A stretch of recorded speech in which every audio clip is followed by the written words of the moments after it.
بسم الله الرحمن الرحيم.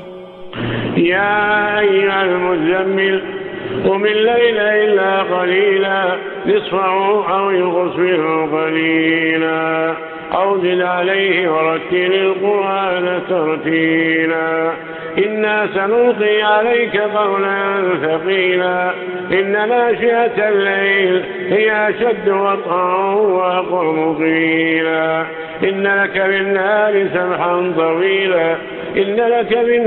سبحا طويلا واذكر اسم ربك وتبتل إليه تبتيلا رب المشرق والمغرب لا إله إلا هو فاتخذه وكيلا واصبر على ما يقولون واهجرهم هجرا جميلا وذرني والمكذبين أولي النعمة ومهلهم قليلا إن لدينا أنكالا وجحيما وطعاما ذا غصة وعذابا أليما يوم ترجف الأرض والجبال وكانت الجبال كثيبا مهيلا إنا أرسلنا إليكم رسولا شاهدا عليكم كما أرسلنا إلى فرعون رسولا فعصى فرعون الرسول فأخذناه أخذا وبيلا فكيف تتقون إن كفرتم يوما يجعل الولدان شيبا السماء منفطر به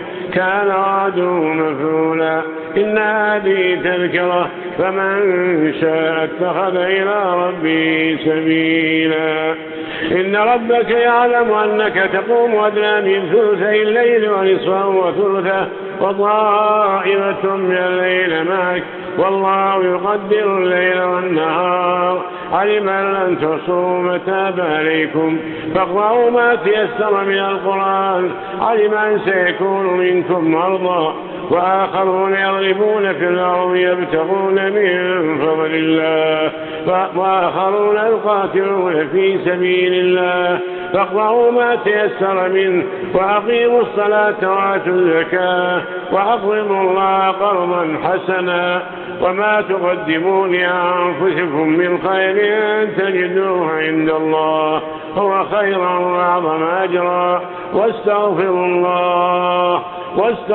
الله إن الله غفور رحيم.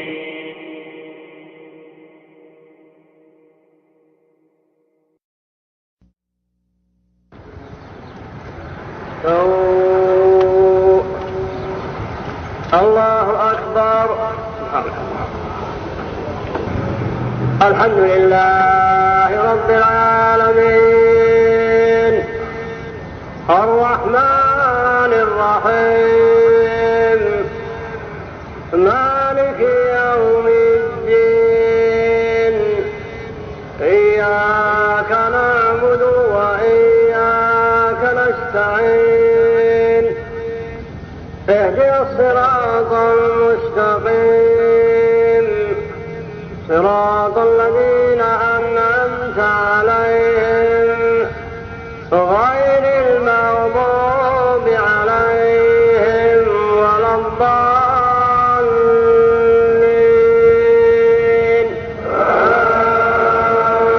آمين. ألف لام ميم تنزيل الكتاب لا ريب فيه من رب العالمين أم يقولون افتراه بل هو حق من ربك لتنذر قوما ما أتاهم من نذير من قبلك لعلهم يهتدون الله الذي خلق السماوات والأرض وما بينهما في 6 أيام ثم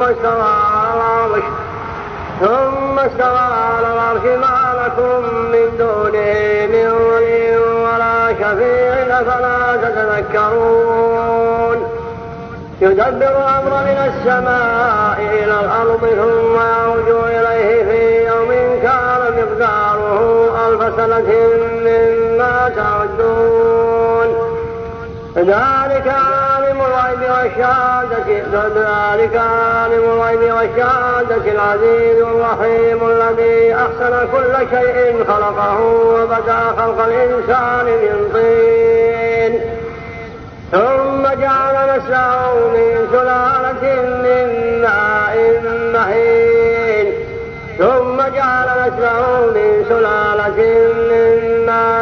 مهين ثم سواه ونفخ فيه من روحه وجعل لكم السمع والأبصار والأفئدة قليلا ما تشكرون. وقالوا أئذا ضللنا في الأرض أئنا لفي خلق جديد بل هم بلقاء ربهم كافرون. قل يتوفاكم ملك الموت الذي وكل بكم ثم إلى ربكم ترجعون. ولو ترى إذ المجرمون ناكسوا رؤوسهم عند ربهم ربنا أبصرنا وسمعنا فارجعنا نعمل صالحا إنا موقنون. ولو شئنا لآتينا كل نفس هداها ولكن حق القول مني لأملأن جهنم من الجنة والناس أجمعين. فذوقوا بما نسيتم لقاء يومكم هذا إنا نسيناكم وذوقوا عذاب الخلد بما كنتم تعملون. إنما يؤمن بآياتنا الذين إذا ذكروا بها خروا سجدا وسبحوا بحمد ربهم وهم لا يستكبرون. تتجافى جنوبهم عن المضاجع يدعون ربهم خوفا وطمعا ومما رزقناهم ينفقون. فلا تعلم نفس ما أخفي لهم من قرة أعين جزاء بما كانوا يعملون. أفمن كان مؤمنا كمن كان فاسقا لا يستوون. أما الذين آمنوا وعملوا الصالحات فلهم جنات المأوى نزلا بما كانوا يعملون. وأما الذين فسقوا فمأواهم النار كلما أرادوا أن يخرجوا منها أعيدوا فيها وقيل لهم ذوقوا عذاب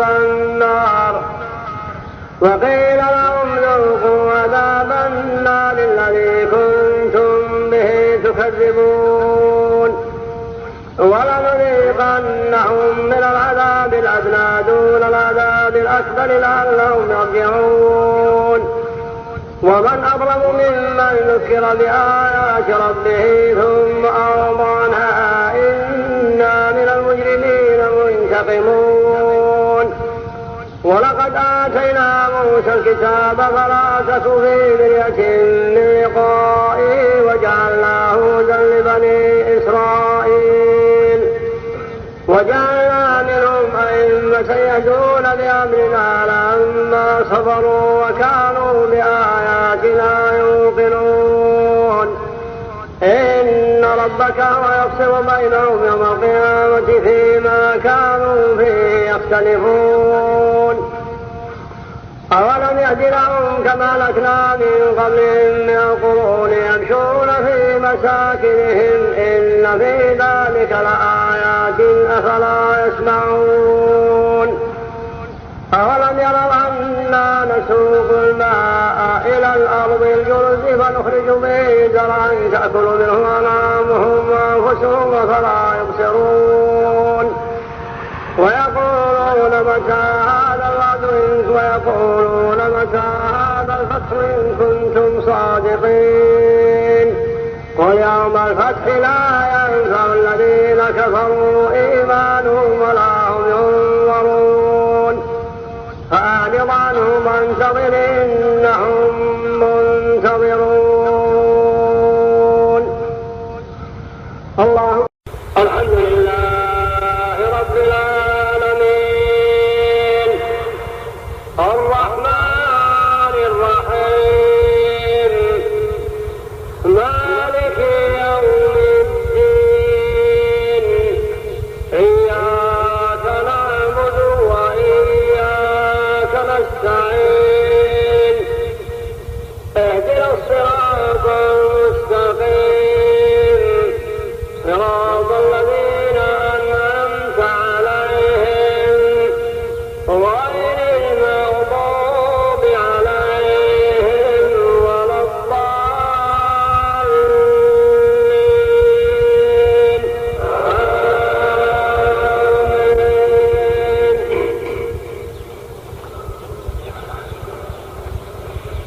والمرسلات عرفا فالعاصفات عصفا والناشرات نشرا فالفارقات فرقا فالملقيات ذكرا عذرا أو نذرا إنما توعدون لواقع فإذا النجوم طمست وإذا السماء فرجت وإذا الجبال نصبت وإذا الرسل أقتت لأي يوم أجلت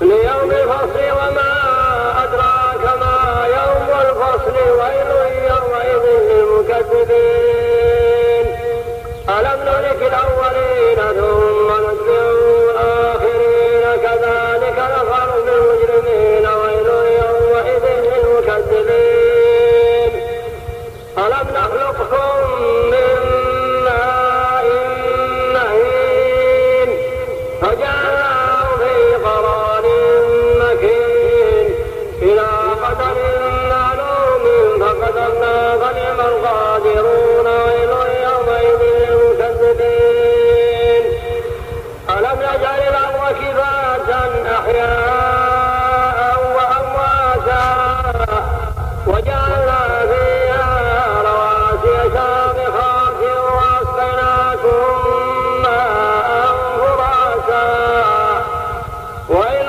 يومئذ للمكذبين انطلقوا إلى ما كنتم به تكذبون انطلقوا إلى ظل ذي ثلاث شعب لا ظليل ولا يغني من اللهب إنها ترمي بشرر كالقصر كأنه جمالة صفر ويل يومئذ للمكذبين هذا يوم لا ينطقون ولا يؤذن لهم فيعتذرون ويل يومئذ للمكذبين هذا يوم الفصل جمعناكم والأولين فإن كان لكم كيد فكيدون ويل يومئذ للمكذبين إن المتقين في ظلال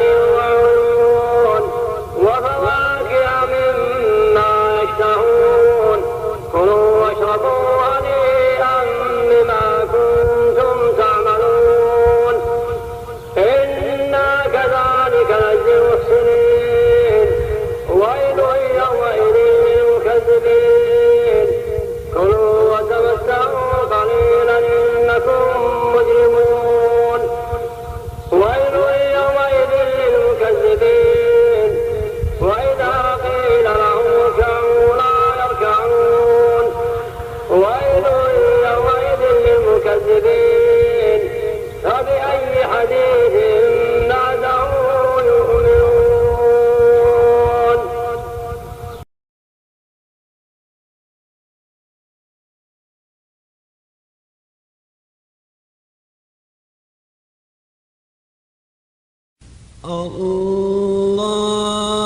الله أكبر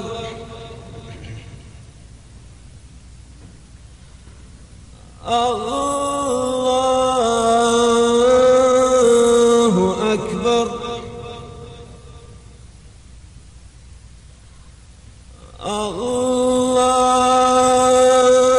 الله أكبر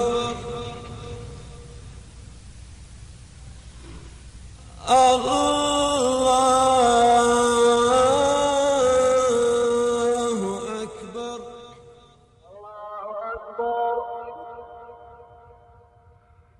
الحمد لله رب العالمين الرحمن الرحيم مالك يوم الدين إياك نعبد وإياك نستعين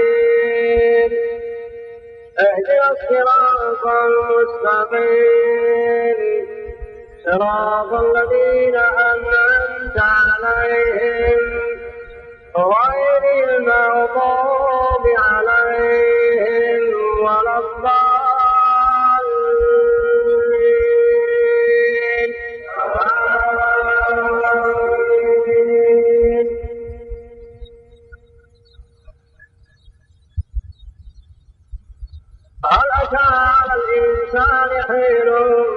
الدهر لم يكن شيئا مذكورا إنا خلقنا الإنسان من نطفة أمشاج نبتليه فجعلناه سميعا بصيرا إنا هديناه السبيل إما شاكرا وإما كفورا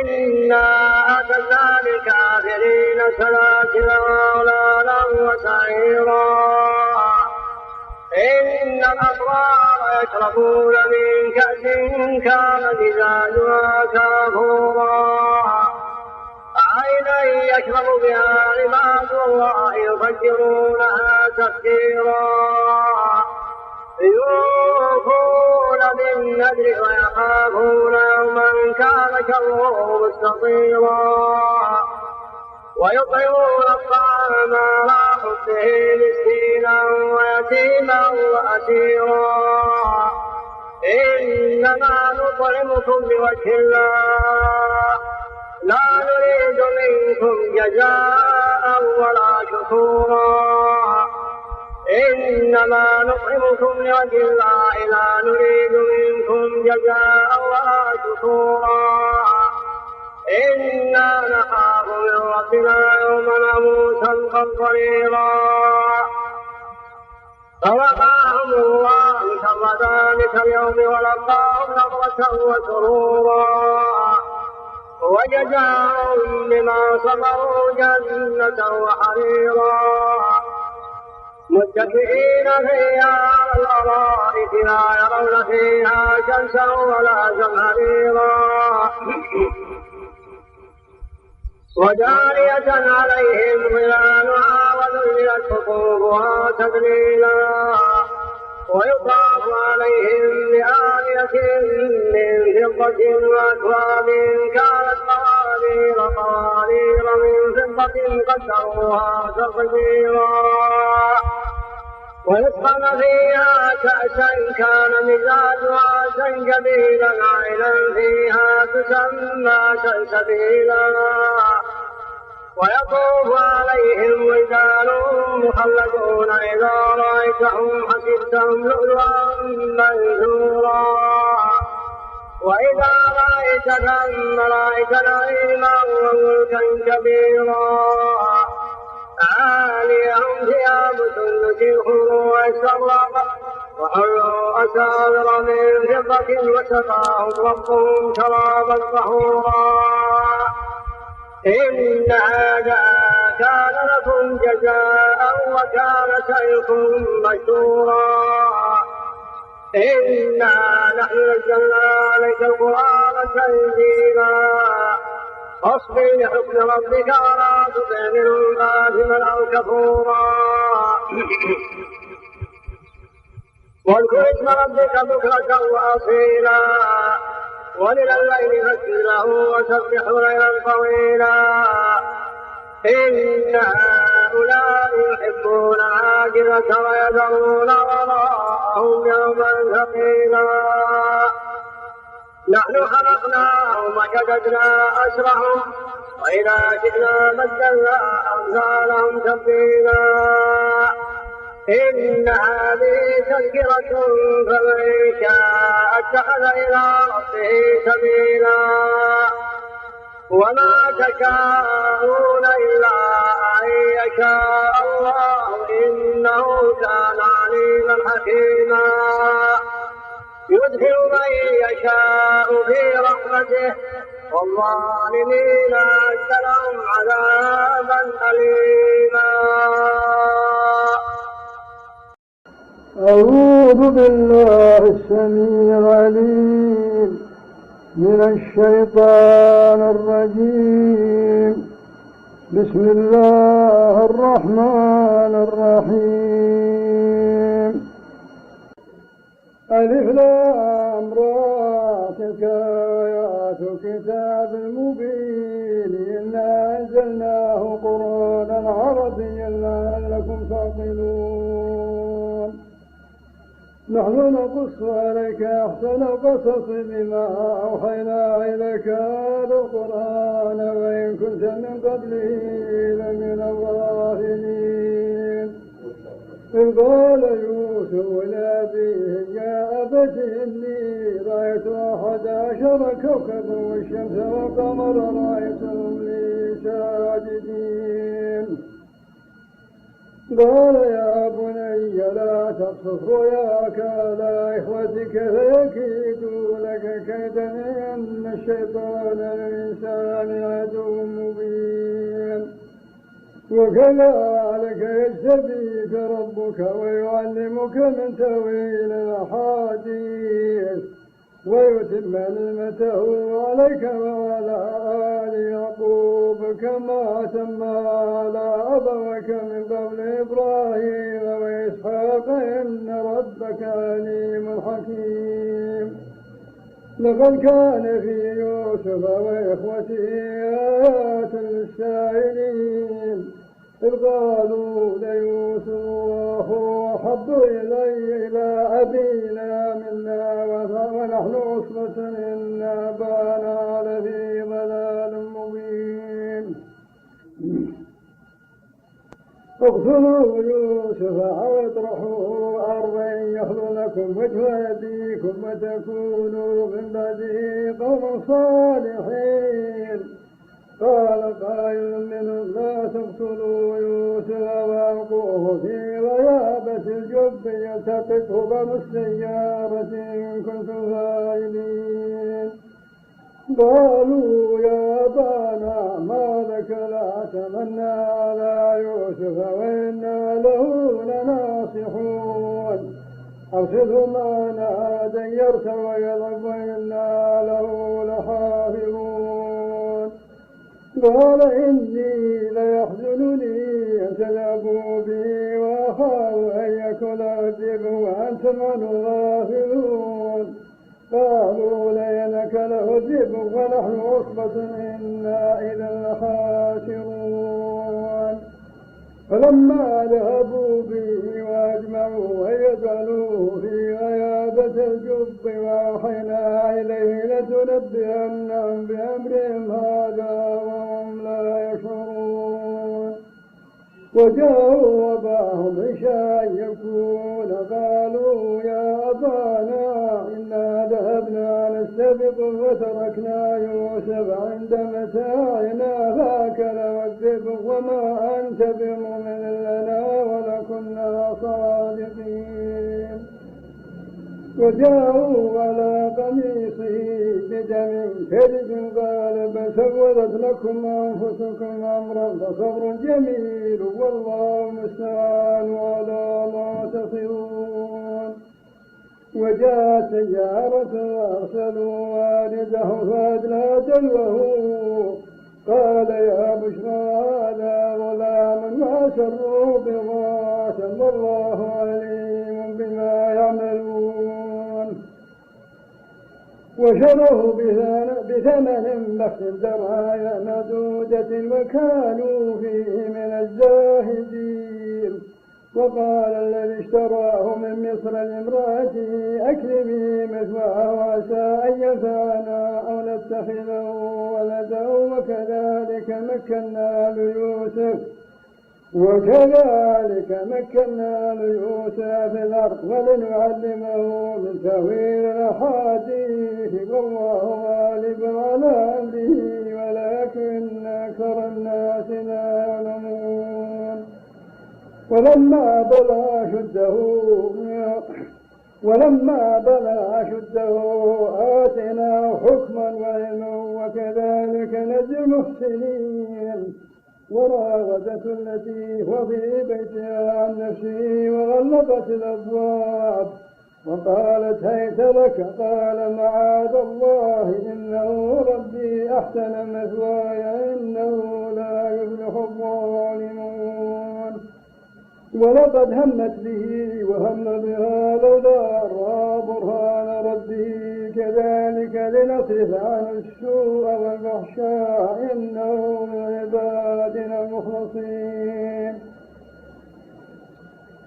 واستبق الباب وقدت قميصه من زبر وألفيا سيدها لدى الباب قالت ما جزاء من أراد بأهلك سوءا إلا أن يسجن وعذاب أليم. قال هي راودتني عن نفسي وشهد شاهد من أهلها إن كان قميصه قد من قبل فصدقته من الكاذبين وإن كان قميصه قد من دبر فكذبت وهو من الصادقين فلما رأى قميصه قد من دبر قال إنه من كيدكن إن كيدكن عظيم يوسف أعرض عن هذا واستغفري لذنبك إنك كنت من الخاطئين وقال نسوة في المدينة امرأة العزيز تراود فتاة عن نفسه قد شغفها حبا إنا لنراها في ضلال مبين فلما سمعت مكرهن أرسلت إليهن وأعتدت لهن متكئا وآتت كل واحدة منه سكينا وقالت اخرج عليهن فلما رأينه أكبرنه وقطن أيديهن وقلن حاش لله ما هذا بشرا إن هذا إلا ملك كريم قالت فذلكن الذي لمتنني فيه ولقد راودته عن نفسه فاستعصم وإن لم يفعل ما آمره ليسجنن وليكون من الصاغرين قال رب السجن أحب إلي مما يدعونني إليه وإلا تصرف عني كيدهن أصب إليهن وأكن من الجاهلين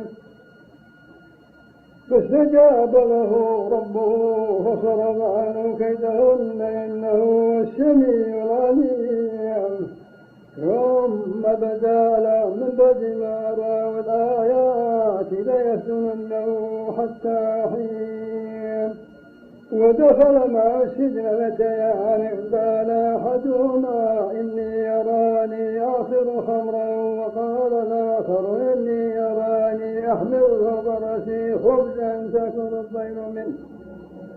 تأكل الطير منه نبئنا بتأويله إنا نراك من المحسنين قال لا يأتيكما طعام ترزقانه إلا نبأتكما بتأويله قبل أن يأتيكما ذلكما مما علمني ربي إني تركت ملة قوم لا يؤمنون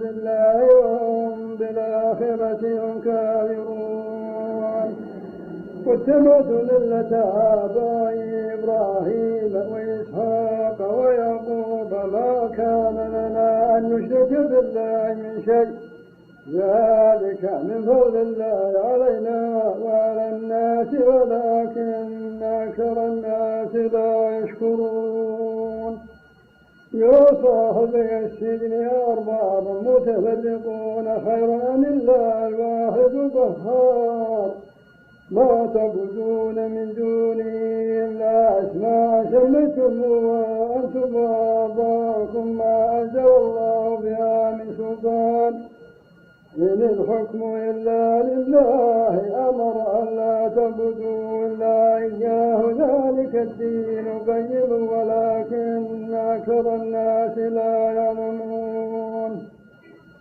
يا صاحبي السجن أما أحدكما فيسقي ربه خمرا وأما الآخر فيسلب وتأكل الطير من رأسه قضي الأمر الذي فيه تستفتيان وقالوا للذي ظن أنه ناج منه اذكرني عند ربك فأنساه الشيطان ذكر ربه فلبث بالسجن بضع سنين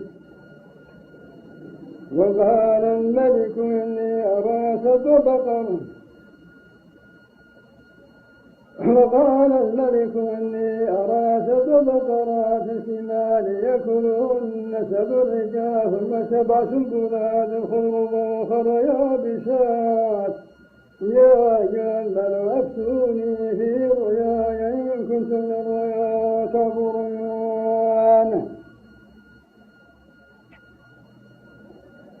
قالوا والله أحلام وما نحن بتأويل الأحلام بعالمين. وقال الذي نجا منهما وادكر بعد أمة أنا أنبئكم بتأويله فأرسلوني يوسف أيها الصديق أفتنا في 7 بقرات سمان يأكلهن 7 عجافا و7 سنبلات خضر وأخرى يابسات لعلي أرجع إلى الناس لعلهم يعلمون. قال تزرعون 7 سنين دأبا فما حصدتم فذروا في سنبله إلا قليلا مما تأكلون. ثم يأتي من بعد ذلك 7 شداد يكن ما قدمت لهن إلا قليلا مما تحصنون. ثم يأتي من بعد ذلك عام فيه يغاث الناس وفيه يعصرون. وقال الملك ائتوني به فلما جاءه الرسول قال ارجع إلى ربك فاسأله ما بال النسوة اللاتي قطعن أيديهن إن ربي بكيدهن عليم.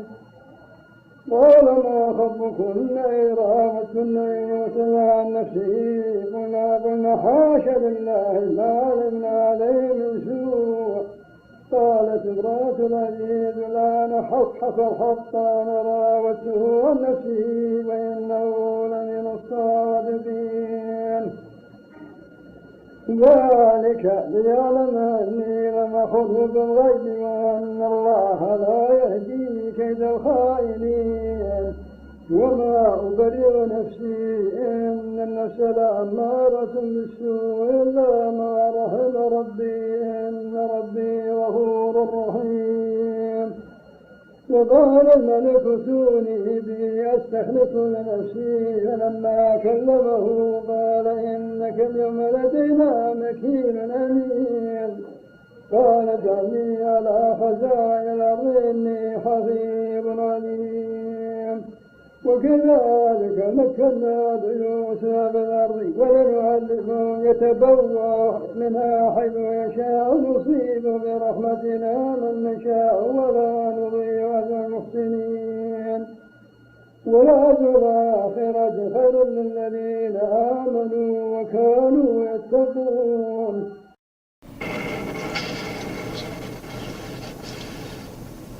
الحمد لله رب العالمين الرحمن الرحيم مالك يوم الدين إياك نعبد وإياك نستعين اهدنا الصراط المستقيم صراط الذين أنعمت عليهم غير المغضوب عليهم ولا الضالين آمين. ولا تكونوا كالذين تفرقوا واختلفوا من بعد ما جاءهم البينات وأولئك لهم عذاب عظيم. يوم تبيض وجوه وتسود وجوه فأما الذين اسودت وجوههم أكفرتم بعد إيمانكم فذوقوا العذاب بما كنتم تكفرون. وأما الذين ابيضت وجوههم ففي رحمة الله هم فيها خالدون. تلك آيات الله نتلوها عليك بالحق وما الله يريد ظلما للعالمين. ولله ما في السماوات وما في الأرض وإلى الله ترجع الأمور. كنتم خير أمة أخرجت للناس تأمرون بالمعروف وتنهون عن المنكر وتؤمنون بالله ولو آمن أهل الكتاب لكان خيرا لهم منهم المؤمنون وأكثرهم الفاسقون. لن يضروكم إلا أذى وإن يقاتلوكم يولوكم الأدبار ثم لا ينصرون.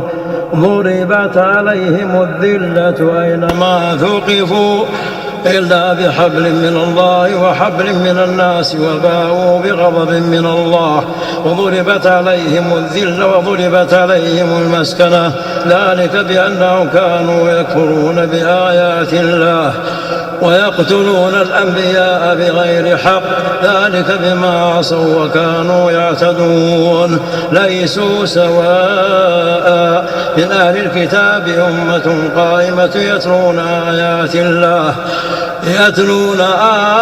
الله آناء الليل وهم يسجدون يؤمنون بالله واليوم الآخر ويأمرون بالمعروف وينهون عن المنكر ويسارعون في الخيرات وأولئك من الصالحين وما يفعلوا من خير فلن يكفروه والله عليم بالمتقين إن الذين كفروا لن تغني عنهم أموالهم ولا أولادهم من الله شيئا وأولئك أصحاب النار هم فيها خالدون مثل ما ينفقون في هذه الحياة الدنيا كمثل ريح فيها صر أصابت حرث قوم ظلموا أنفسهم فأهلكته وما ظلمهم الله ولكن أنفسهم يظلمون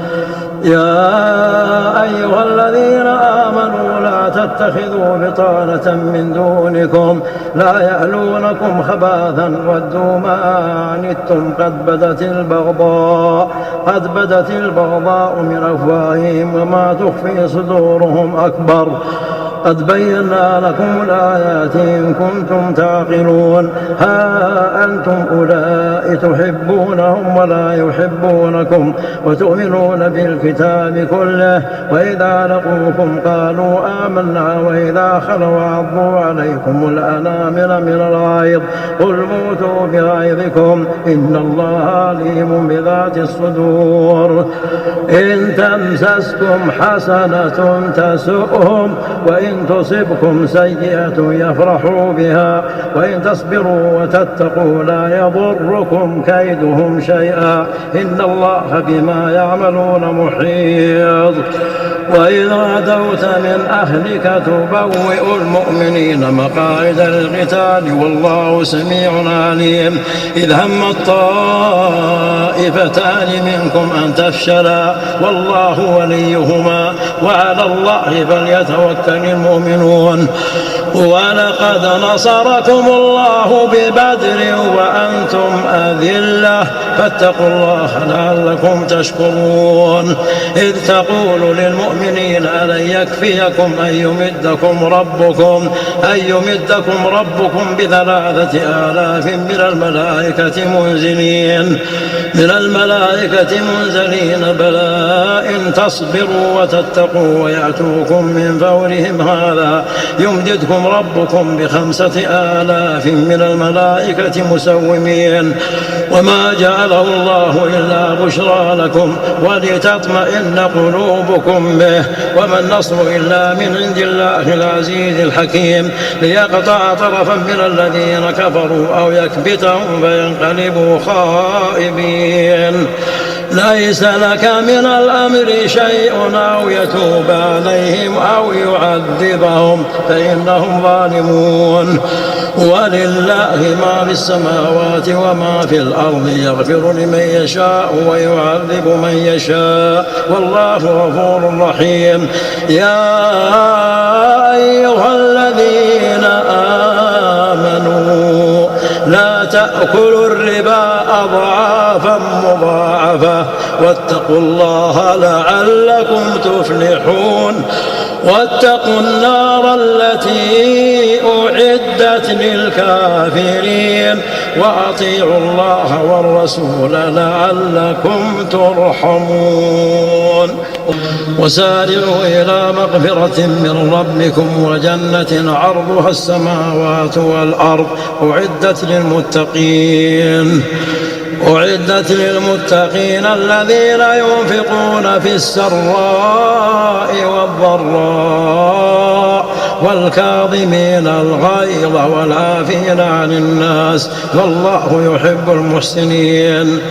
والذين إذا فعلوا فاحشة أو ظلموا أنفسهم ذكروا الله فاستغفروا لذنوبهم ومن يغفر الذنوب إلا الله ولم يصروا على ما فعلوا وهم يعلمون أولئك جزاؤهم مغفرة من ربهم وجنات تجري من تحتها الأنهار خالدين فيها ونعم أجر العاملين.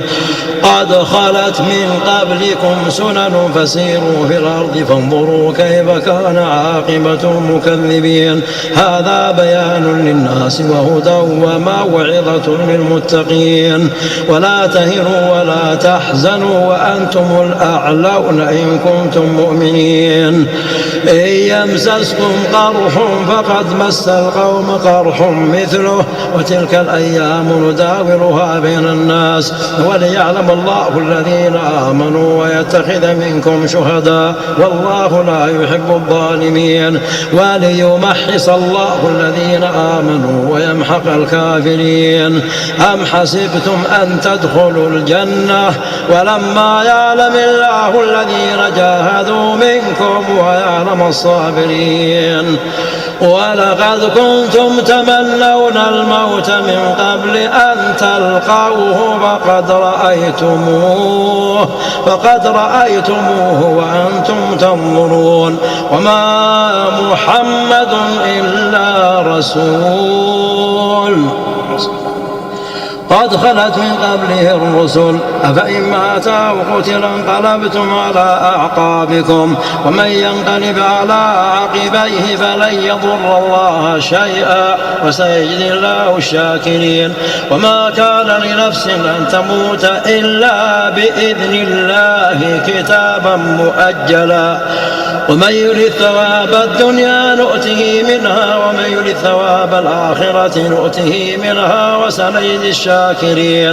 وكأي من نبي قاتل معه ربيون كثير فما وهنوا لما أصابهم في سبيل الله وما ضعفوا وما استكانوا والله يحب الصابرين. وما كان قولهم إلا أن قالوا ربنا اغفر لنا ذنوبنا وإسرافنا في أمرنا وثبت أقدامنا وانصرنا على القوم الكافرين. فآتاهم الله ثواب الدنيا وحسن ثواب الآخرة والله يحب المحسنين. يا أيها الذين آمنوا إن تطيعوا الذين كفروا يردوكم على أعقابكم فتنقلبوا خاسرين بل الله مولاكم وهو خير الناصرين. سنلقي في قلوب الذين كفروا الرعب بما أشركوا بالله ما لم ينزل به سلطانا ومأواهم النار وبئس مثوى الظالمين. ولقد صدقكم الله وعده إذ تحسونهم بإذنه حتى إذا فشلتم وتنازعتم في الأمر وعصيتم من بعد ما أراكم ما تحبون منكم من يريد الدنيا ومنكم من يريد الآخرة ثم صرفكم عنهم ليبتليكم ولقد عفا عنكم والله ذو فضل على المؤمنين. إذ تصعدون ولا تلوون على أحد والرسول يدعوكم في أخراكم فأثابكم غما بغم لكي لا تحزنوا على ما فاتكم ولا ما أصابكم والله خبير بما تعملون. ألم ثم أنزل عليكم من بعد الغم أمنة نعاسا يغشى طائفة منكم وطائفة قد أهمتهم أنفسهم يظنون بالله غير الحق ظن الجاهلية يقولون هل لنا من الأمر من شيء قل إن الأمر كله لله يخفون في أنفسهم ما لا يبدون لك يقولون لو كان لنا من الأمر شيء ما قتلنا هاهنا قل لو كنتم في بيوتكم بيوتكم قل لو كنتم في بيوتكم لبرز الذين كتب عليهم القتل إلى مضاجعهم وليبتلي الله ما في صدوركم وليمحص ما في قلوبكم والله عليم بذات الصدور. إن الذين تولوا منكم يوم التقى الجمعان إنما استزلهم الشيطان ببعض ما كسبوا ولقد عفى الله عنهم إن الله غفور حليم. يا أيها الذين آمنوا لا تكونوا كالذين كفروا وقالوا لإخوانهم إذا ضربوا في الأرض أو كانوا غزا لو كانوا عندنا ما ماتوا وما قتلوا ليجعل الله ذلك حسرة في قلوبهم والله يحيي ويميت والله بما تعملون بصير. ولئن قتلتم في سبيل الله أو متم لمغفرة من الله ورحمة خير مما يجمعون.